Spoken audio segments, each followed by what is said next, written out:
Welcome everyone, welcome to HM academy. आज की इस वीडियो में देखने जाएंगे एचटीएमएल का बेसिक कोर्स, जो कि आपको कंप्लीट प्लेलिस्ट में कंप्लीट आपको मिल जाएगा। HTML, CSS, JavaScript and so on, आगे जितने भी रिएक्ट, एक्सप्रेस और बैकएंड की प्रोग्रामिंग है वो सारी आपको प्लेलिस्ट में मिल जाएगी। तो सबसे पहले हमारी वीडियो है एचटीएमएल के ऊपर, तो हम इसके ऊपर सबसे पहले हम वीएस कोड की बात करते हैं कि आपको वीएस कोड आपका होना मस्ट है। तो वीएस कोड आपने जहाँ से डाउनलोड करना है, तो आपने सबसे पहले लिखना है वीएस कोड। जो सबसे पहले आपको वेबसाइट आपको मिलेगी विजुअल स्टूडियो कोड, उस पर जाना है। उसके जाने के बाद आपको इस तरीके का कुछ सिस्टम दिखेगा, जिसके ऊपर सबसे पहले लिखा होगा विंडोज़। अगर आपका विंडोज़ का सिस्टम है, विंडोज़ 10 और 11 है, तो आपने इस पर क्लिक कर देना है। अगर यूबंटो वगैरह है तो आपने इस पर क्लिक करना है। अगर मैक है तो आपने इस पर क्लिक कर देना है। तो अपने मर्जी के मुताबिक, यानी अपने सिस्टम ऑपरेटिंग सिस्टम के मुताबिक आपने डाउनलोड कर देना है। जैसे ही आप डाउनलोड करेंगे तो आपके सामने इस किस्म का एक वीएस कोड ओपन हो जाएगा। अब ये वीएस कोड तो ओपन हो गया, लेकिन बहुत से जो स्टूडेंट्स होते हैं उनको ये इशू होता है कि हम इसमें फ़ाइल कैसे क्रिएट करें। ये इसमें आपको समझ नहीं आती, क्योंकि बहुत ज़्यादा ना एक डिफरेंट इन्वायरमेंट आपको दिखता है। तो आपने सबसे पहले जाना है फाइल पे। ठीक है, फाइल पे आपने जैसे क्लिक किया, आपने ओपन फोल्डर कर देना है। जैसे कि हमारे पास यहाँ पे है ओपन फोल्डर। ओपन फोल्डर करेंगे। अब यहाँ पे फोल्डर का मतलब एक सिंपल फोल्डर नहीं है। फोल्डर का मतलब यहाँ पे प्रोजेक्ट है। जब भी फोल्डर का नाम वीएस कोड में यूज़ होगा, इसका मतलब क्या होगा? प्रोजेक्ट। तो हमने डाउनलोड्स पे जाना है और एक फोल्डर क्रिएट करना है। यहाँ पे देखिए न्यू फोल्डर। अगर आपका पहले से एक फोल्डर क्रिएटेड है, उसको अपने ओपन करना है, तो आप बिना किसी झिझक के इसको ओपन कर सकते हैं। पूरा का पूरा फोल्डर ओपन हो जाएगा। जैसे कि मैं आपको एक फोल्डर ओपन करके दिखाती हूँ। जैसे कि मैं यहाँ पे HTML CSS जावास्क्रिप्ट कर रही थी, ठीक है, लर्निंग 1। तो मैं इसका सिलेक्ट किया। अगर मैं इसके अंदर जितनी भी चीज़ें होंगी, अगर इसके अंदर कोई चीज़ थी तो वो सारी की सारी ओपन हो जाती। लेकिन समझे कि मैं HTML CSS ऊपर वाला ही फोल्डर जो है मैं इसका ओपन कर लेती। जैसे मैं फोल्डर ओपन करूँगी, सिलेक्ट फोल्डर, ये देखिए आप मेरे पास पूरा का पूरा फोल्डर ओपन हो गया और इसके अंदर सारी की सारी चीज़ें ओपन होंगी जो भी इसके अंदर था। test.html, ठीक है, उसके अंदर कुछ भी नहीं है। stars.mp4, ये एक वीडियो थी, ठीक है, वो सामने दिख जाएगी। HTML लर्निंग CSS जितना भी कोड था, पूरी चीज़ें उस फोल्डर के अंदर जो कुछ था। और एक और चीज़ थी जिसका नाम था फेविकॉन IO, ठीक है, उसके अंदर जितनी भी मैंने इमेजेस डाली थी वो सारी की सारी इमेजेस आ चुकी हैं। तो वो जो बेसिक मेन फोल्डर था उसके अंदर जो कुछ था वो सारा कुछ आ गया। अगर मुझे फोल्डर को, इस प्रोजेक्ट को क्लोज करना है, तो मैं यहाँ पे कहाँ पे क्लिक करूँगी? इस फाइल पे जाऊँगी और नीचे जाके करूँगी क्लोज फोल्डर। ये मेरा क्लोज फोल्डर हो जाएगा, ठीक है। अब मैं चाहती हूँ कि एक मैंने न्यू प्रोजेक्ट क्रिएट करना है, ठीक है, मैं इसके लिए ओपन फोल्डर कर देती हूँ। या पहले से कोई फोल्डर बना लें अपने पास फाइल एक्सप्लोरर के थ्रू, और उसके बाद आके इधर आके अपना फोल्डर ओपन कर दें। नहीं तो आप डायरेक्ट भी बना सकते हैं। मैं न्यू फोल्डर पे जाती हूँ, ठीक है। यहाँ पे मैं लिख देती हूँ HTML learning first class. Okay, तो ये मैं सिलेक्ट इसी को मैं जो है ना, यहाँ पे क्लिक हुआ है, ठीक है, सिलेक्ट फोल्डर कर देती हूँ। सिलेक्ट फोल्डर करूँगी तो देखिए मेरे पास कुछ भी नहीं है उसके अंदर, नथिंग। आप यहाँ पे देख रहे होंगे मेरे पास कुछ भी नहीं है, ठीक है। ये मेरा एक्चुअली फोल्डर क्रिएट हो चुका है, ठीक है। मैं ओपन ये वेलकम वाला ऑफ कर देती हूँ, ठीक है, बंद कर दिया मैंने। अब इसके अंदर कुछ भी नहीं क्रिएट हुआ, ठीक है। आपने इसके अंदर जो फाइल, इस फोल्डर, यानी इस फोल्डर के अंदर आपने HTML की फाइल्स रखनी है, आपने CSS की फाइल्स रखनी है, कोई भी फाइल रखनी है वो इसके अंदर आप रख सकते हैं। इवन कि आप इमेजेस तक, आपने नोट्स तक रख सकते हैं, ठीक है। और अगर ये फोल्डर मैं आपको खुद दिखाऊं जाके कि ये फोल्डर कहाँ बना हुआ है, तो मैं आपको यहाँ पे दिखा सकती हूँ। ये फोल्डर आप, अगर आप, मैं आपको दिखाऊं, यहाँ फोल्डर किस नाम से, HTML लर्निंग फर्स्ट क्लास। देखिए ये फोल्डर अंदर से एम्प्टी है। अगर मैं इस फोल्डर के अंदर कोई इमेज ला के रख देती हूँ, बिलफर्ज मैं इसके अंदर कोई भी कोई नोट्स उठा के रख देती हूँ, ठीक है। जैसे कि मैं इमेज टाइप, यहाँ पे मैं, ओके, मेरे पास कोई इमेजेस नहीं है, तो मैं यहाँ पे मैं रख देती हूँ इंटरनल मार्क्स, कंट्रोल C, ठीक है। और न्यू फोल्डर के अंदर इसके अंदर जाती हूँ और मेरे ये जो HTML लर्निंग फर्स्ट क्लास है इसके अंदर वो पेस्ट कर देती हूँ। अब ये मेरे पास पेस्ट हो चुका है, ठीक है। अब यहाँ पे आ गया। अब आप देखिए इसके अंदर आ रहा है इंटरनल मार्कशीट, लेकिन इसको ये तरीका नहीं आता कि इसको कैसे पढ़े, कैसे रीड करे। ये एक्सेल की शीट है, ठीक है। तो उस फोल्डर के अंदर जो कुछ मैं डालूंगा इधर क्रिएट होता जाएगा। लेकिन आप चाहते हैं कि वहाँ से आप नहीं इंटर करना चाहते, आप यहाँ पे कोई फाइल क्रिएट करना चाहते हैं, तो मैं एक फाइल क्रिएट कर देती हूँ जिसका नाम होगा समझे index.html, ठीक है। इंडेक्स डॉट बेसिक जो हमारी कोडिंग होगी index.html, ठीक है। अगर मैं फोल्डर पे जाऊँ तो देखिए एक फाइल क्रिएट हो चुकी है जिसका नाम है index.html, जो कि इसको मैं ओपन करूँगी और ये प्रॉपर एक हमारी वेबसाइट होगी जिसका नाम है index.html। उसका नाम लिखिए बाय डिफ़ॉल्ट, ठीक है। जो भी फोल्डर का नाम होगा वो उसका नाम लग गया, ठीक है। पीछे वाले मैं सारे क्लोज कर देती हूँ। अब मैं क्या करती हूँ, जो इसके अंदर ये मेरी फाइल थी इसको मैं डिलीट कर देती हूँ। यहाँ पे फोल्डर में जाके भी डिलीट कर सकती हूँ, वहाँ से भी डिलीट कर सकती हूँ। शिफ्ट डिलीट और यहाँ पे यस। तो यहाँ तक आपको बेसिक अंडरस्टैंडिंग दिखानी थी कि आप VS कोड को कैसे यूज़ कर सकते हैं। बहुत ही ईजी है, बहुत ही सिंपलेस्ट है और बहुत ही ज़बरदस्त है। अब आपने जाना है और आपने अगर CSS की कोई फाइल, इसको मैं क्रॉस कर दी थी कि टैब्स है, जिस तरह आप गूगल में टैब्स खोलते हैं यहाँ पे भी डिफरेंट टैब्स ओपन हो सकती है, जो भी फोल्डर के अंदर जितनी भी चीज़ें आप उनको डिफरेंट टैब्स में ओपन कर सकते हैं। मैं एक और फाइल बनाती हूँ जिसका नाम होगा style.css, ठीक है। जो CSS की जो भी फाइल होगी इसका नाम होगा style.css। और इसके साथ जो ये लोगोज आ रही है ना CSS के, और ये HTML का अपना ऑरेंज और ये ब्लू, ये एक एक्सटेंशन है जो आप डाउनलोड कर सकते हैं। मैंने डिफरेंट एक्सटेंशन यहाँ से डाउनलोड किए हैं, यहाँ पे जाके तो वहाँ पे आप एक्सटेंशंस डाउनलोड कर सकते हैं, वो मैं आपको डिफरेंट वीडियो में आके बता दूंगी। तो ये जो आपकी CSS की फ़ाइल क्रिएट होगी, अगर आप इसको यूज़ करना चाहते हैं, जितनी भी फाइल्स हैं ये देखें आप यहाँ पे, सॉरी यहाँ पे आपकी ये सारी फाइल्स क्रिएट हो चुकी हैं। अब हम चलते हैं बेसिक HTML की कोडिंग की तरफ। CSS का जो टॉपिक है वो हमारी नेक्स्ट वीडियो में कवर होगा, इस वीडियो में हम बेसिक HTML को कवर करने जाएंगे। तो चलते हैं कोडिंग की तरफ। मैं यहाँ पे अगर HTML लिखूँ, VS कोड का सबसे मज़े की बात यह है कि अगर आप उसमें एक छोटा सा हिंट भी देते हैं, एक लफ्ज़ भी लिखते हैं, तो आपको कंप्लीट उसकी कोडिंग दे देता है, ठीक है। अगर मैं HTML5 पे क्लिक करती हूँ तो मुझे बेसिक जितना भी उसका बेसिक कोड होता है वो मुझे दे देता है, ठीक है। हेडिंग दे देता है, बॉडी दे देता है, ठीक है। तो इसमें मुझे एक एक लफ्ज़ लिखने की ज़रूरत नहीं पड़ती। जो इनिशियली अगर कोई स्टूडेंट है तो वो साथ साथ प्रैक्टिस करे नोट पैड पर, क्योंकि उसका अगर अपना हाथ बिठाना चाहता है कि HTML ऐसे वैसे वगैरह, ठीक है, कि इसमें HTML का ये टैग यहाँ पे क्लोज होता है, यहाँ ओपन होता है, बिल्कुल ही अगर बिगनर है, ठीक है, वो नोट पैड पे थोड़ी बहुत प्रैक्टिस करे। और हम बिल्कुल बिगनर वाली प्रैक्टिस करेंगे, हम इन सब चीज़ों को लेके नहीं चलेंगे, ठीक है। तो हम इसको सब चीज़ों को क्रॉस कर देती हूँ, यहाँ पे हम लिख देते हैं HTML, ठीक है। अभी देखिए मेरे पास क्लोजिंग टैग आ गया। तो हम जो ये लेक्चर ले रहे हैं, ये जो कोर्स हम कर रहे हैं, ये बिल्कुल उस बंदे के लिए है। अगर वो 5+2 करेगा, उसको बोलेगा 2 या 3 भी बोलेगा, तो उसके लिए भी लेक्चर है, क्योंकि वो इतना बिगनर लेवल पे समझ सकता है। इवन कि अगर 9-10 के जो कोर्सेज में कंप्यूटर साइंस के बुक में पढ़ाए जाते हैं, वहीं से समझ लें कि आपको कंप्लीट अंडरस्टैंडिंग मिल जाएगी, ठीक है। तो यहाँ पे HTML तो मैंने लिख दिया, और यहाँ पे इसका क्या होगा, क्लोजिंग टैग, जो कि / आपको हमेशा क्लोज करना होगा। जो भी आप टैग ओपन करेंगे उसका एक क्लोजिंग टैग लाजमी होगा, और इसके अंदर पूरी वेबसाइट आपकी इस HTML टैग के अंदर बनेगी, ठीक है। जो HTML की हेडिंग स्टार्ट, HTML की हेडिंग बंद, ठीक है। अब यहाँ पे मैं आगे क्या करती हूँ, इसकी एक हेडिंग होगी, इसका एक हेड होगा, ठीक है। इसके दो पार्ट्स हैं, एक हेड, ठीक है, और एक उसकी पार्ट है, एक हेड और एक बॉडी, ठीक है, दो पार्ट्स हैं। और बॉडी का भी अपनी क्लोजिंग टैग, ये इसकी अपनी बॉडी, ये इसका हेड, और ये दोनों किसके अंदर आ रहे हैं, HTML के अंदर। अगर मैं चाहूँ तो इसको थोड़ा फॉरवर्ड टैब से आगे कर देती हूँ, देखिए HTML आ रहा है, ठीक है, उसके अंदर हेड और बॉडी। हेड के अंदर क्या होता है, अगर मैं इसको कंट्रोल, ये ऊपर आपको एक और चीज़ बता दूँ, ये जो ऊपर आप index.html के साथ देख रहे हैं, यहाँ पे एक वाइट कलर का डॉट आ रहा है, इसका मतलब ये सेव नहीं है। यानी अगर मैं अपनी वेबसाइट जाके देखूँ, तो यहाँ पे index.html वाली वेबसाइट अगर देखूँ, इसको मैं अगर रिफ्रेश करूँ तो इस पर कोई चेंज नहीं आएगा। क्यों? क्योंकि जो मैंने कोडिंग की है वो कभी सेव हुई नहीं है। इवन कि अगर आप बड़े सीनियर लेवल पे भी आ जाएंगे, तो भी आपके साथ कभी कभी इशू होता है कि यार मेरे जो मैं जो कुछ कर रहा हूँ, वहाँ रिफ्रेश कर रहा हूँ या कुछ भी कर रहा हूँ, वो क्यों नहीं शो हो रहा, क्योंकि आपने जो भी कोडिंग में अमेंडमेंट्स किए, जो भी चेंजेस किए, वो आपने सेव नहीं की। तो सेव करना मस्ट है। सेव करने के लिए आपने क्या करना है, कंट्रोल एस करेंगे, देखिए खत्म हो चुका है, ठीक है। अब वो खत्म हो चुका है और मेरे पास कोड सेव हो चुका है, लेकिन फिर भी कोई चेंजेस नज़र नहीं आएंगी। क्यों? क्योंकि ऐसी सच मैंने कोई चेंजेस की नहीं है, तो कि मैं उसमें चेंजेस आपको नजर आए। अब हम चेंजेस करने लगे हैं, ठीक है। अब इसके अंदर मैं एक और टैग लेती हूँ, टाइटल, ठीक है। टाइटल में यानी कि जो भी मुझे इसकी टाइटल में देना है, जैसे कि आपको मैं दिखाऊं, यहाँ पर ये जो टाइटल है index.html था, जो इसने फोल्डर का बाय डिफ़ॉल्ट नेम लिया था, तो मैं अब चाहती हूँ कि इसका टाइटल यहाँ पे चेंज हो जाए। जो भी हम देखते हैं ना, अगर W3 स्कूल खोलती हूँ तो W3 स्कूल के ऊपर टॉप पे लिखा होता है W3 स्कूल, वो टाइटल चेंज करना है हमने।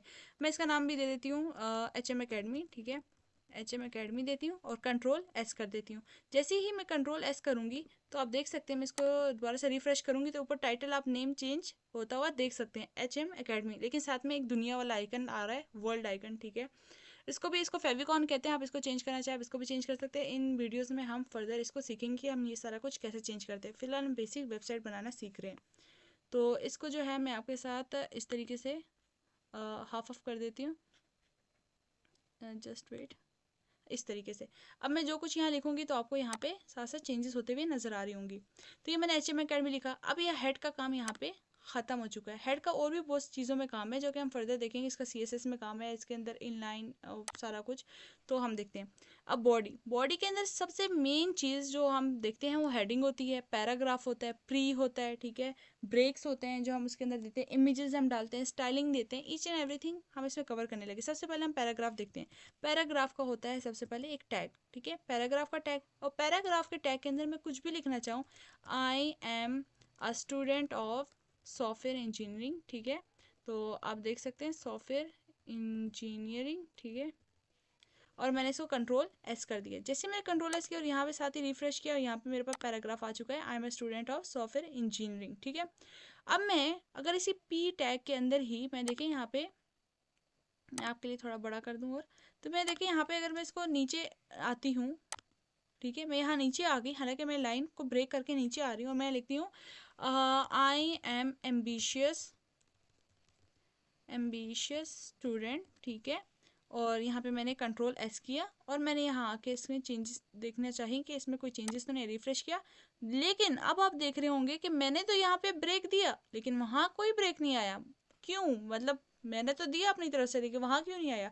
क्यों? क्योंकि बिल्कुल अगर आपने C++ पढ़ी होगी, अगर नहीं भी पढ़ी नो इशू, क्योंकि अगर जैसे C++ पढ़ी है उसके अंदर हम एक चीज़ यूज़ करते हैं जिसको हम ब्रेक कहते हैं, जिस तरह एंड एल का यूज़ करते हैं बार बार, ठीक है, तो वो चीज़ यहाँ पे हमने मेंशन नहीं की। जब तक आप एंड एल नहीं लिखोगे नेक्स्ट लाइन में नहीं जाएगा। लेकिन जिन्होंने अभी प्रोग्रामिंग नहीं पढ़ी हुई उनके लिए ये है कि आप जब तक इसके अंदर एक वर्ड होता है, एक समझ रहे हैं कि आपके पास एक कीवर्ड है BR, ठीक है, ब्रेक, वो क्या करता है, वो लाइन को ब्रेक करता है, यानी कि यहाँ पे फुल स्टॉप के बाद ये लाइन ब्रेक है, यहाँ से नेक्स्ट लाइन में मूव ऑन कर जाओ, क्योंकि इसको खुद नहीं पता कि ये नेक्स्ट लाइन अब इसका क्या मतलब है, आगे तो स्पेस खाली है, तो स्पेस खाली को नेक्स्ट लाइन उसके साथ ऐड कर लेता है, ठीक है। अब मैं इसको करती हूँ कंट्रोल एस, क्योंकि मैंने BR ब्रेक का, BR फॉर ब्रेक, अब मैंने यूँ ऐड कर दिया। अब मैं इसको यहाँ पे जाके चेक करती हूँ तो ये किस तरीके से आता है, I am a student software engineering and I am ambitious student, ठीक है, और देखिए लाइन ब्रेक हो चुकी है।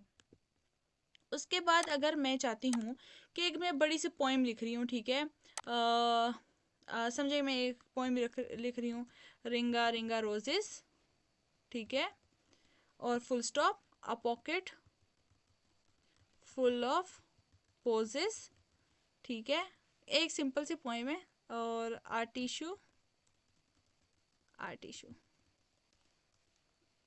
Next line we all fall down. अब अगर मैं इसको कंट्रोल एस करूं और मैं यहाँ पे अपने इसके अंदर आके देखूं तो यह सारी एक लाइन में, ring a ring a roses, a pocket full of posies, a tissue we all fall down. अब मुझे ये एक लाइन में डिस्प्ले हो रहा है। मैं तो चाहती थी पोइम की फॉर्म में, और जिस तरह है मैंने जहाँ जहाँ जो भी स्पेसेस दिए हैं, जितनी भी स्पेसेस दिए हैं वो वैसी वैसी डिस्प्ले होनी चाहिए थी, पर वो ऐसी डिस्प्ले नहीं हुई जैसे कि मैं इसी फॉर्म में चाह रही थी।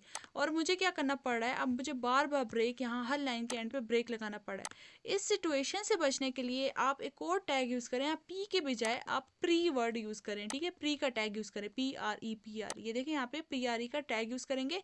तो PRE टैग क्या करता है, जैसा ही आपने इंटर किया, जहाँ इंटर को आपने प्रेस किया, यहाँ पे देखिए मैं इंटर का बटन प्रेस किया तभी तो नेक्स्ट लाइन गई है ना, तो इंटर के बटन को खुद ही ब्रेक समझ लेगा और जिस फॉर्म में लिखा है उसी फॉर्म को फर्दर लेगा। कंट्रोल एस करती हूँ और साथ ही मैं आपको डिस्प्ले करके दिखाती हूँ कि किस तरीके से वो देखे जैसा है बिल्कुल वैसे ही, और इसके पीछे कितनी स्पेस थी वो भी उसने उतनी ली है। जैसे कि अगर मैं आपको दिखाऊँ यहाँ पे कितनी स्पेस ली है, जितनी स्पेस हमने उसको दी उतना ही लिया है। अगर मैं इसको फर्दर और आगे मूव कराती हूँ, ठीक है, अब वहाँ पे देखना जो प्री टैग के अंदर जो कुछ होगा वो जितनी स्पेस लेगा उतना ही आएगा, ठीक है। अब मैं इसको यहाँ पे डिस्प्ले कराती हूँ, ये देखें जितना स्पेस हमने उसको वहाँ दिया था बिल्कुल एग्जैक्टली वो हर एक स्पेस को स्पेस लेगा और जो है हमारे इंटर को ब्रेक की लाइन समझेगा, ठीक है। तो बिल्कुल इसी तरीके से हमारे पास पी टैग भी कवर हो चुका है, ब्रेक भी हो गया, आपने हेड भी समझ लिया, बॉडी भी समझ ली, यहाँ तक आपको काफ़ी अच्छा काफ़ी चीज़ों का नॉलेज हो चुका है, ठीक है। अब हम चलते हैं हेडिंग की तरफ। अगर मैं बात करूँ, ये सारा कुछ मैं पी में ही ले लेती हूँ, ठीक है, और यहाँ पे मैं इसको ख़त्म कर देती हूँ, ठीक है, इजी होने के लिए, ठीक है। अब मैं यहाँ पे चाहती हूँ कि ये ऊपर एक हेडिंग आती होती यहाँ पे, मतलब इसके टॉपिक लिखा होता, या मैं रिफ्रेश कर देती हूँ, देखा रिफ्रेश नहीं हुआ क्योंकि मैंने कंट्रोल एस नहीं किया। कंट्रोल एस करूँगी और यहाँ पे तब जाके रिफ्रेश करूँगी। अब रिंगा रिंगा रोजेस सिंपल आ रहा है। मैं चाहती हूँ इधर बीच में बड़ा सा लिखा हुआ आता या साइड पे बड़ा सा लिखा हुआ आता पोइम, ठीक है। तो पोइम लिखने के लिए मैं यहाँ पे, अगर आप कहें तो मैं यहाँ पे एक और पी का टैग बना लेती हूँ। मैं जितने मर्जी पी के टैग बनाना चाहूँ बना सकती हूँ, ठीक है। एक ये सिंगल, ये अलग पी का टैग है, ठीक है, ये अलग है, ठीक है, और ये अलग है, ठीक है। इसके अंदर मैं लिख देती हूँ, मैं थोड़ा आगे चली जाती हूँ, पोइम, ठीक है। मैं कैपिटल इसमें लिख देती हूँ पोइम, ठीक है, पोइम, और आगे इस तरीके से कंट्रोल एस। अब अगर मैं वापस अपनी वेबसाइट पे आऊँ तो ये देखिए पोइम और ये, पर ये कुछ ज़्यादा मज़े का नहीं लग रहा। क्यों?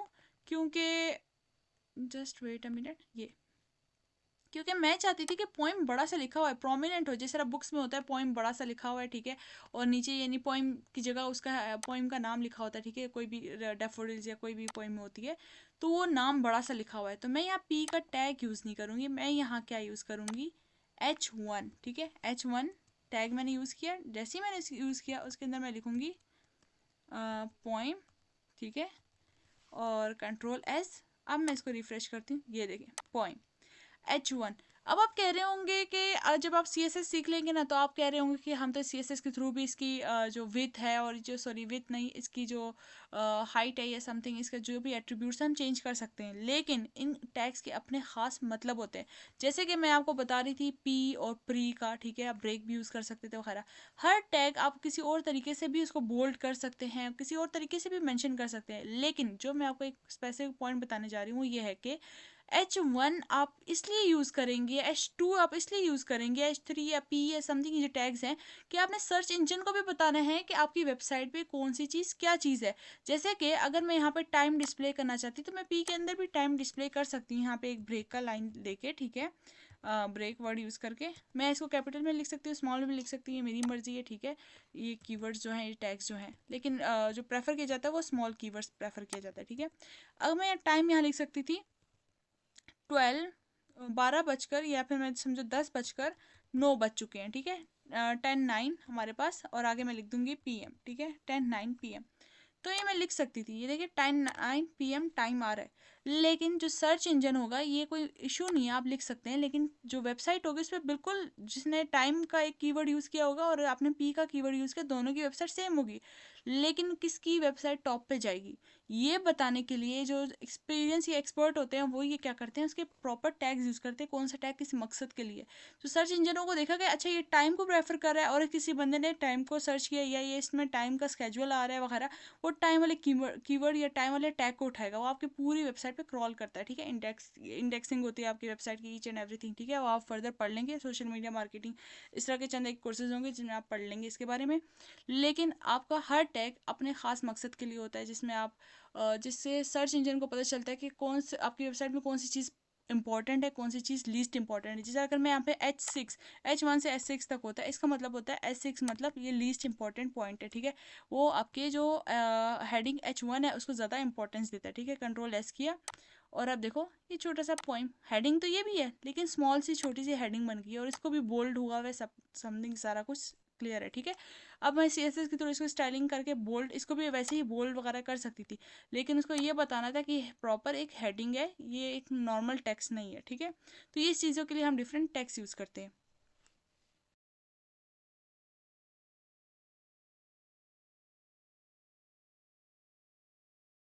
अब हम देखने जाएंगे एच रेफरेंस, यानी कि अगर मैं कोई टेक्स्ट लिखूं और उसके बाद क्या हो कि उस टेक्स्ट पे कोई भी क्लिक करे, यानी कि मैं बोलूँगी this is the beautiful website, ठीक है, सर्च फॉर दिस वेबसाइट, ये नहीं समझे कि मैं यहाँ पे लिख लेती हूँ, यहाँ पे एक देख लेती हूँ कि below is the link for the book which you are searching, ठीक है, और ये करके, और नीचे जो मैं जस्ट वेट, ठीक है, और ये मैंने यहाँ पे लिख दिया पी टेक्स्ट के अंदर, ठीक है।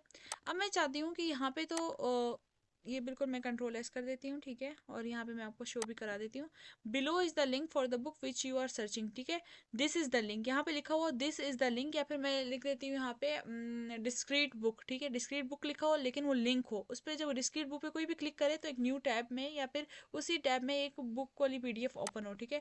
अब समझे कि मैं यहाँ पे एक डिस्क्रीट बुक की मैं वेबसाइट ओपन कर लेती हूँ, ठीक है, कोई भी वेबसाइट उसका लिंक मुझे चाहिए, ठीक है, तो मैं यहाँ पे ये मेरे पास लिंक आ चुका है, ठीक है, .org, ठीक है।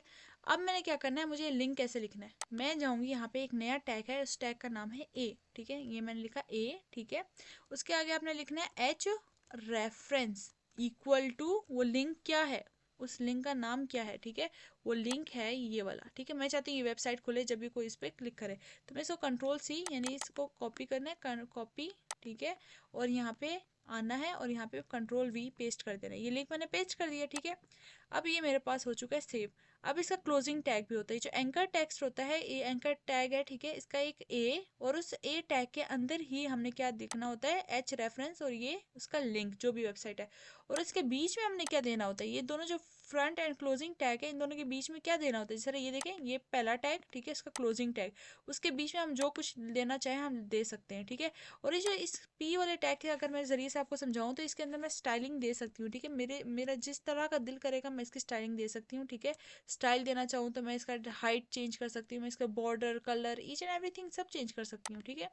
तो ये जो मैं टैग के अंदर, जो मैं ब्रैकेट्स के अंदर जो कुछ लिखूंगी ना, वो हर उसके लिए अलग होता है। जैसे पी के लिए क्या है मेरे पास, स्टाइल है, और भी डिफरेंट चीज़ें हैं। ए के अंदर भी मैं स्टाइल वगैरह डाल सकती हूँ, लेकिन उस टैग के अंदर, ठीक है, उस टैग के ओपनिंग एंड क्लोजिंग के अंदर जो यहाँ बीच में लिखूंगी, ये वो चीज़ होगी जो डिस्प्ले होगी। अब मैं कंट्रोल S कर देती हूँ, अब मैं आपको दिखाती हूँ। मैंने चूंकि कंट्रोल S भी कर दिया, ठीक है, लेकिन आपको कुछ शो नहीं हो रहा। एंकर टेक्स्ट मैंने डाला है लेकिन आपको शो नहीं हो रहा, क्यों?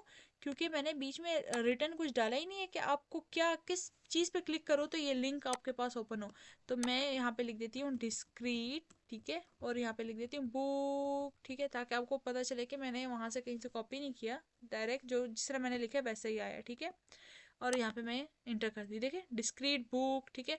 अब मैं इस पर कोई भी क्लिक करेगा तो देखें वो वेबसाइट ओपन हो गई है। कितना अमेजिंग है कि नहीं है? तो ये सिंपल सा था, कोई इतनी बड़ी साइंस नहीं है इसमें, ठीक है। आपने सिंपली एक एंकर टेक्स्ट बनाना है। अगर आपको समझ नहीं है, मैं दोबारा रिपीट कर देती हूँ।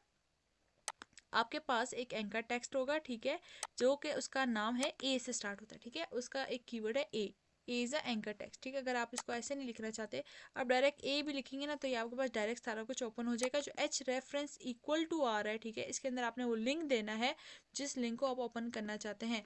जैसे कि मैं स्कॉलरशिप, ठीक है, 365 की वेबसाइट को अगर मैं ओपन करना चाहती हूँ, तो मैं उस वेबसाइट को जाके पहले मैं ओपन कर लेती हूँ, ठीक है।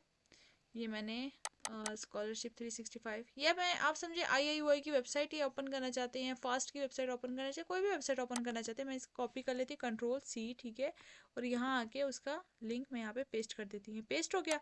अब ये है क्या चीज़, मैं यहाँ आके लिख देती हूँ स्कॉलरशिप, ठीक है, और कंट्रोल S किया। अब मैं जाऊँगी अपनी वेबसाइट पे और यहाँ पे ये देखिए स्कॉलरशिप्स आ गया। अब इन दोनों में गैप क्यों नहीं है, मैं चाहती थी नेक्स्ट लाइन पे हो या पिछली लाइन पे क्यों क्यों है, ठीक है। तो मैंने आपको पहले ही बताया था इसके लिए क्या, कौन सा कीवर्ड यूज होता है, ब्रेक, ठीक है, BR, ठीक है, वो एक अलग सा खुद से एक टैग है, ठीक है। वो टैग आप जहाँ यूज करेंगे उसके आगे लाइन ब्रेक हो जाएगी, ठीक है। कंट्रोल S, चूंकि मैंने ये एंकर टेक्स्ट पिछले एंकर टेक्स्ट के बाद यूज किया, तो उसके बाद एक लाइन ब्रेक हो गई, ठीक है, यहाँ पे लाइन ब्रेक हुई और वो नीचे चला गया, ठीक है। तो यहाँ तक होप सो आपको समझ आ गई होगी। अगर नहीं समझ आया, वीडियो को रिपीट करें और फिर से समझने की कोशिश करें, इंशाल्लाह आपको ज़रूर समझ आएगी। उसको अगर आप हैंड रिटन प्रैक्टिस कर सकते हैं इनिशियली, तो आप उसको वो भी करें तो आपके लिए बेस्ट होगा। उसके बाद हम जाके देखते हैं इमेजेस के बारे में। हमने एंकर टेक्स्ट के बारे में सीख लिया। अगर आप इसको लिखना चाहते हैं आप लिख सकते हैं, मैं यहाँ पे इसको नहीं हटाती, ठीक है। अब ये हमारे पास हो गया। अब मैं चाहती हूँ इमेजेस के बारे में। ये मेरा इमेज, IMG इमेज, ठीक है। इमेज कौन सी इमेज, सोर्स तो दो, तो SRC सोर्स, ठीक है, इक्वल टू, जैसे H रेफरेंस इक्वल टू, ठीक है, इक्वल टू आगे इन्वर्टेड कॉमर्स में उसका क्या देना है, इमेज का सोर्स, कौन सी इमेज, ठीक है। मैं यहाँ पे स्क्रंचेस अगर मैं सर्च कर लेती हूँ, ठीक है, या फिर समझे मैं डिस्क्रीट बुक सर्च करती हूँ, ठीक है, डिस्क्रीट बुक किया और मैंने उसकी इमेज निकाली, ठीक है, इमेजेस पे गई, कोई भी मैं इमेजेस उठा लेती हूँ। मुझे ये वाली इमेज काफ़ी फैसिनेटिंग लग रही है, मैं इसको उठा लेती हूँ, ठीक है, और मैं इस पर क्लिक करती हूँ। मुझे कॉपी इमेज एड्रेस करना है, ठीक है, इमेज एड्रेस मैंने कॉपी किया और इसको मैं कर देती हूँ कंट्रोल S, ठीक है। और अब देखते हैं कि इसका यहाँ पे शो होता है कि नहीं। अब मैंने किया और ये देखें हमारे पास प्रॉपर पूरी इमेज डिस्प्ले हो चुकी है डिस्क्रीट मैथमेटिक्स की, ठीक है। बस यहाँ पे क्या करना था, आपके पास एक क्लोजिंग टैग होना चाहिए यहाँ पे एंड पे, क्लोजिंग टैग। ये PNG की इमेज है, मैं इस कीवर्ड को लाना चाह रही थी। PNG है, PNG है, JPG है, JPEG है, ठीक है, ये वाला आपके पास लाजमी होना चाहिए। अभी ये सोर्स से उठा रहा है, ठीक है। अब इस सोर्स से तो उठा रहा है, लेकिन ये ऑनलाइन उठा रहा है। अगर आपके पास एक डाउनलोडेड एक कोई इमेज है और आप उसको अपलोड करना चाहते हैं, जैसे कि मेरे पास, अगर मैं कोई डाउनलोडेड इमेज आपको दिखा देती हूँ, स्क्रंचीज अगर मैं सर्च करूँ और इस इमेज को मैं अपने पास डाउनलोड कर लेती हूँ, सेव इमेज एज, ठीक है, और यहाँ पे मेरे पास समझो डाउनलोड्स में जाके मेरे पास ये इमेज डाउनलोड हो गई है, ठीक है। अब मैं अपने डाउनलोड के फोल्डर में जाऊंगी और मैं यहाँ पे देखूँ मेरे पास तो स्क्रंची की इमेज पड़ी हुई है, यहाँ पे आप देख सकते हैं स्क्रंची की इमेज पड़ी है, लेकिन ये स्क्रंची की इमेज का मेरे पास कोई फ़ायदा नहीं, क्योंकि मैं इमेज के सोर्स में यहाँ पे नहीं डाल सकती, ठीक है। क्यों नहीं डाल सकती? क्योंकि मेरे पास फोल्डर के अंदर नहीं है, मुझे उस इमेज को अपने फोल्डर में लाना पड़ेगा। मैं इसको क्या करूँगी, Ctrl+C, इस इमेज को कॉपी करूँगी, ठीक है, और जाऊँगी अपने न्यू फोल्डर, और ये जो मैंने फोल्डर बनाया था HTML लर्निंग फर्स्ट क्लास, इसके अंदर जिसके अंदर फाइल्स थी index.html स्टाइल और CSS, इसके अंदर मैं Ctrl+V वो इमेज डाउनलोड और JPEG के नाम से डाल दूंगी, या कोई भी नाम दे देती हूँ, ठीक है, ABC का नाम दे देती हूँ, मैं इसको रीनेम कर देती हूँ, ठीक है, ABC, ठीक है, abc.jpeg। अब मैं इस इमेज को मैं लाना चाहती हूँ, मैं दोबारा से टैग ओपन करूँगी img, ठीक है, और सोर्स इक्वल टू, ठीक है, ABC, देखिए खुद ब खुद आ रहा है कि आपके पास ये फाइल से इनमें से कौन सी चाहिए आपको। मैंने कहा abc.jpeg और क्लोजिंग टैग क्लोज, ठीक है, और यहाँ पे Ctrl+S, और आप देखते हैं अपनी वेबसाइट पे किस तरीके से इमेजेस आ रही हैं। देखिए ये छोटी सी इमेज थी तो यहाँ पर छोटा सा आ रहा है, ठीक है। लेकिन अब आप सोच रहे हैं इमेज एक बड़ी आ रही है, मुझे तो इतनी बड़ी इमेज नहीं चाहिए, मैं तो अपनी मर्जी की इमेज चाहती हूँ, मेरी मर्जी के मुताबिक क्यों नहीं है ये इमेज। तो आप अपनी मर्जी के मुताबिक भी कर सकते हैं। कैसे? उसके लिए कीवर्ड्स यूज़ करने हैं। ये देखें हमारे पास अगर image source equal to this, तो मैं इसके आगे एक और इसी टैग के अंदर, जो मैंने आपको इस तरह बताया था, ए का टैग जो एंकर टैग होता है, ठीक है, इसके बीच में आपने कुछ ना कुछ लिखना होता है। लेकिन इमेज का जो टैग होता है इसका कोई भी क्लोजिंग टैग नहीं होता। देखें आपके पास कहीं ऐसे ऐसे करके दिखा है IMG, इस तरीके से दिखा है? नहीं ना, ऐसा कहीं पे भी आपको नहीं दिखेगा। सॉरी, ये यहाँ पे इस तरीके से खुद ब खुद लिख देता है IMG, इस तरह का आपको कहीं नहीं दिखेगा, क्योंकि इमेज का कोई क्लोजिंग टैग नहीं होता। एंकर का होता है, बॉडी का होता है, हेड का होता है, ठीक है, टाइटल का होता है, हेडिंग्स का होता है, प्री का होता है, लेकिन इमेजेस का कोई क्लोजिंग टैग नहीं होता। यह बात आपको समझनी है, ठीक है। अब मैं इसी टैग के अंदर ही जो भी मुझे स्टाइलिंग देनी है वो मैं इसके अंदर दे सकती हूँ विद, ठीक है, विथ क्या देनी है, ठीक है, विथ में मैंने क्लिक किया, इक्वल टू, और इसके इन्वर्टेड कॉमा से मुझे लिखनी है, तो मैं इसको दे देती हूँ 300 पिक्सल। कितने पिक्सल देनी है आपने, परसेंटेज में भी दे सकते, पिक्सल में भी दे सकते, ठीक है। Ctrl+S, मैंने इसकी विथ डिफाइन कर दी, ठीक है। अब मैंने इस बड़ी डिस्क्रीट बुक की विथ डिफाइन कर दी। अब ये देखिए विथ तो इसकी डिफाइन हो चुकी है, मैं चाहती हूँ इसकी हाइट भी ज़रा डिफाइन हो जाए। नहीं, हाइट इसकी अगर छोटी सी, थोड़ी सी, इतनी सी हो जाए, बिल्कुल छोटी हो जाएगी, मेरी मर्जी के मुताबिक हाइट बन जाएगी, ठीक है। हाँ, उसकी वो ख़राब तो हो जाएगी इमेज, ठीक है, लेकिन मतलब हम अपनी तरफ से इसे कंप्रेस नहीं करते वीडियो तस्वीर को आगे पीछे, एक तरफ से खींचना, एक तरफ से छोटा करना, अगर हम प्रोफेशनल ना हो तो इस तरीके से बिल्कुल वैसी हो जाएगी। अगर मैं इसको कर देती हूँ 100 पिक्सल, ठीक है, Ctrl+S, अब ये देखें किस तरीके से इसकी, ये देखें कितनी ख़राब इमेज होगी है, ठीक है। लेकिन अगर मैं एक तरफ से आगे पीछे करती हूँ तो उसका कोई इशू नहीं आता, ठीक है। अगर मैं इसको कर देती हूँ यहाँ पे 400 पिक्सल कर देती हूँ, चले, Ctrl+S, ठीक है, 400 पिक्सल की, तो ये देखें थोड़ी सी नॉर्मल हो गई, तो ये मुझे इस तरह का ठीक लग रहा है। और स्क्रंची की इमेज बहुत छोटी है, मैं चाहती हूँ थोड़ी सी बड़ी हो जाए, ठीक है, ये इतनी अच्छी नहीं लग रही। स्क्रंची वाले में आऊँगी और यहाँ पे क्या लिखूँगी, विद, ठीक है, विद इक्वल टू, और यहाँ पे इन्वर्टेड कॉमास में उसका पिक्सल में दूंगी, ठीक है। मैं चाहती हूँ ये थोड़ी हो जिस तरह उसकी साइज़ है, इसका भी 300 पिक्सल इसकी विथ हो, ठीक है, Ctrl+S। अब इसकी विथ देखें किस तरह बड़ी होती है, देखिए उतनी विथ हो गई ना जितनी इसकी यहाँ से यहाँ तक है, उसकी भी इतनी यहाँ से यहाँ तक है। हाइट भी मैं इसकी इतनी लंबी खींच लेती हूँ, लेकिन इमेज क्या हो जाएगी, खिंच जाएगी, ठीक है। अब मैं इस इन्वर्टेड कॉमा से बाहर निकली, लेकिन उस टैग के अंदर ही लिखना है, जो एंगुलर टैग नहीं है इसके अंदर ही आपने रहना है, ठीक है। और इसके अंदर मैं क्या दे देती हूँ, हाइट इक्वल टू, और मैं इसके अंदर इसको भी दे देती हूँ 400 पिक्सल, Ctrl+S। अब आपको इमेज तो बिल्कुल सही दिख रही थी, अब देखना खिंच जाएगी, ये देखें लंबी हो गई, ठीक है, दोनों बराबर हो गए, लेकिन वो इमेज क्या हो गई, लंबी हो गई। तो इस तरीके से जो आप इमेजेस भी डाल सकते हैं, अपने एंकर टैग्स भी डाल सकते हैं वगैरह, आप बहुत कुछ डाल सकते हैं, ठीक है। और इसी तरीके से आपकी पूरी वेबसाइट भी बनती है। अगर आप एक बात करें बूटस्ट्रैप की, तो ये जो CSS स्टाइलिंग है वगैरह हम अपने नेक्स्ट आने वाले ट्यूटोरियल्स में इसको कवर करने वाले हैं, ठीक है। ये इसका काम नहीं है, ये जो विथ और हाइट ये वगैरह है ये हमारे एक्चुअली स्टाइलिंग में आता है, CSS स्टाइलिंग में, ठीक है। तो जो HTML CSS एक दूसरे से जुड़ा हुआ है, बिल्कुल जुड़ा हुआ है, वो एक दूसरे से बिल्कुल अलग नहीं है, एक दूसरे के अंदर समझो मर्ज हुए में, तो आप इसको डिफ्रेंशिएट नहीं कर सकते।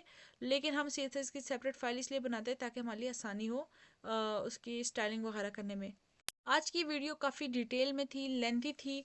मे भी बहुत सारे स्टूडेंट्स बोर हो गए होंगे, कुछ ज़्यादा ही लंबा लेके चल रहे हैं, लेकिन ये आपको समझाने के लिए थी, उन स्टूडेंट्स के लिए थी जिनको ज़रा भी नहीं मालूम था HTML CSS जावास्क्रिप्ट के बारे में। सो उनके नॉलेज के लिए थी, ताकि वो बिल्कुल ही बेसिक लेवल से समझ सकें। उसके बाद मैं आपको एक दिखाना चाहूँगी प्रोजेक्ट, अपना प्रोजेक्ट पर्सनल जो हमने बनाया, ठीक है, ताकि आपको आइडिया हो सके कि एक रियल प्रोफेशनल लाइफ में एक प्रोजेक्ट किस तरीके से काम करता है, ठीक है।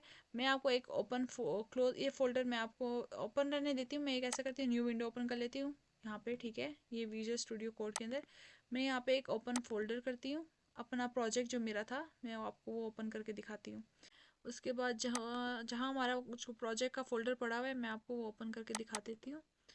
And web engineering latest project Venus project select folder complete folder मुझे सिलेक्ट करना पड़ा, ठीक है। इस तरीके से आपके पास कंप्लीट जो हमारा प्रोजेक्ट था वो कंप्लीट था। जैसे कि CSS की फाइल्स अलग होती है जिसके अंदर फेविकॉन इमेजेस आपने रखी होती है, ठीक है। उसके बाद पब्लिक फोल्डर, प्रॉपर एक पब्लिक का फोल्डर बनना है, उसके अंदर एसेट्स होते हैं जिसके अंदर आपके प्रॉपर सारी तस्वीरें होती है, जितनी भी तस्वीरें होती है उसके अंदर मौजूद होती हैं। उसके अंदर आपके राउट्स होते हैं, ठीक है, index.js, ठीक है। उसके व्यूज़ आपके जो आपके HTML फाइल होती है जिसका आपको कहते हैं about.html या contact.html, उसको हम EJS का हम इंजन यूज़ करेंगे, ठीक है। वो उसके थ्रू हम ये कर सकते हैं, ठीक है। उसके बाद app.ejs की फाइल होती है, ठीक है, app.js जावास्क्रिप्ट हमने उसके अंदर लिखी होती है, ठीक है। ये सारी जावास्क्रिप्ट की कोडिंग करेंगे। और हमारे पास लोकल होस्ट, और यहाँ पे हमारे पास टर्मिनल पे हमारा काम होगा। इंशाल्लाह बहुत जल्द ये सीख जाएंगे, इतना मुश्किल नहीं है जितना ये दिख रहा है, ठीक है। और मैं आपको दिखा देती हूँ इसका आउटपुट कि आपको दिख कैसे रहा होगा। npm स्टार्ट, हमने अपना सर्वर स्टार्ट कर दिया, ठीक है। अपनी ये वेबसाइट पे हम इस तरीके से ओपन करते हैं लोकल होस्ट, ठीक है। और आगे 3000 अब प्रॉपर उस तरह से हम इस तरीके से, जिस तरह हमारी ये वाली वेबसाइट ओपन हुई हुई ऐसे नहीं ओपन होता, ठीक है। ये प्रॉपर आपको सर्वर के थ्रू ओपन करनी पड़ती है कि हमने बैकएंड को इसके साथ कनेक्ट किया हुआ है। अगर मैं होम पेज पे जाऊँ, ये देखिए हमारे पास गेट स्टार्टेड पे जैसे क्लिक करेंगे हमारे पास क्रिएट अकाउंट का पेज आ जाएगा, ठीक है। First name last name. इस प्रोजेक्ट का हमारा आइडिया ये था कि अब जब भी हम CV में देते हैं तो CV में हमें लिखना पड़ता है कि क्या एक एक चीज़ जो है हम लिखते रहेंगे कि हमारा लिंक्डइन का लिंक ये है, फेसबुक का लिंक ये है, इंस्टाग्राम का लिंक ये है। तो हमने कहा कि हम एक ऐसी वेबसाइट बनाएंगे जिसके थ्रू अगर हर बंदा अपने यहाँ पे क्लिक फॉर हानिया रमज़ान है सुनर OFI जो भी है, अगर वो किसी की भी हमें पर्सनली हमें चाहिए सॉफ्टवेयर इंजीनियर को यहाँ पे सर्च करता है, ठीक है। उसके सामने डिफरेंट पोर्टफोलियोज ओपन हो जाएंगे, जिसमें वो क्लिक फॉर मोर करेगा तो उसके सामने हानिया रमज़ान की प्रॉपर पूरी प्रोफाइल खुल जाएगी, जिसके अंदर उसके सिर्फ लिंक्स होंगे, ये उसका इंस्टाग्राम लिंक है ये वगैरह। और हर बंदे का अपना एक पर्सनल यूज़र नेम होगा, जिस तरह के वीनस, और ठीक है, वीनस स्लैश और आगे लिखा होगा हानिया रमज़ान। जैसे कोई यहाँ पे सर्च करेगा वीनस स्लैश हानिया रमज़ान, ठीक है, तो हमारे पास उसकी प्रोफाइल ओपन हो जाएगी, ठीक है। जिस तरीके से हम के फेसबुक को स्लैश और इस तरीके से यूज़र नेम लिखते हैं, तो कितना आसान हो जाएगा। और उसको उसके अंदर सारे लिंक्स मौजूद होंगे, तो अपनी CV में एक एक लिंक डालने के बजाय वो सिंपल एक ही लिंक डाल देगी, और वो क्या होगा वीनस स्लैश और अपना यूज़र नेम डाल देगी। वो जैसे कोई भी सर्च करेगा नेट पे उसको सारे लिंक्स ओपन होंगे, बस वो लिंक्स पे क्लिक करता जाएगा और उसके सामने ओपन होते जाएंगे। ये हमारा आइडिया था। उसके बाद अबाउट का पेज देखो, तो अबाउट का पेज हमारा ये था। कॉन्टैक्ट अस करना था तो कॉन्टैक्ट अस का पेज हमने बनाया, ठीक है। फीडबैक और जितना भी चीज़ें हमारे पास बैकएंड पे हमारे पास इसका जितना भी डाटा स्टोर हो रहा था, ठीक है। लॉगिन के लिए हम यहाँ पे लॉगिन भी हो सकते थे, ठीक है। क्रिएट अकाउंट क्रिएट करना है तो अकाउंट क्रिएशन भी कर सकते हैं, हमने यहाँ पे इसके कॉन्स्टेंट्स लगाए, ठीक है। और लॉगिन हम करना चाहे तो लॉगिन भी हो सकते थे। इस तरह की सिंपल एक प्रोफाइल, जिससे आप लॉगिन होते हो तो आपकी प्रोफाइल ओपन हो जाती है, यूज़र नेम आपका ये है और ये आपकी वेबसाइट है। And bio, I am very intelligent beautiful hard working person. Social links, आपके लिंक्डइन का लिंक चाहिए, ठीक है। आप लिंक्डइन का लिंक पे कोई भी क्लिक करेगा आपका न्यू टैब में आपका लिंक्डइन का देखिए लिंक ओपन हो गया।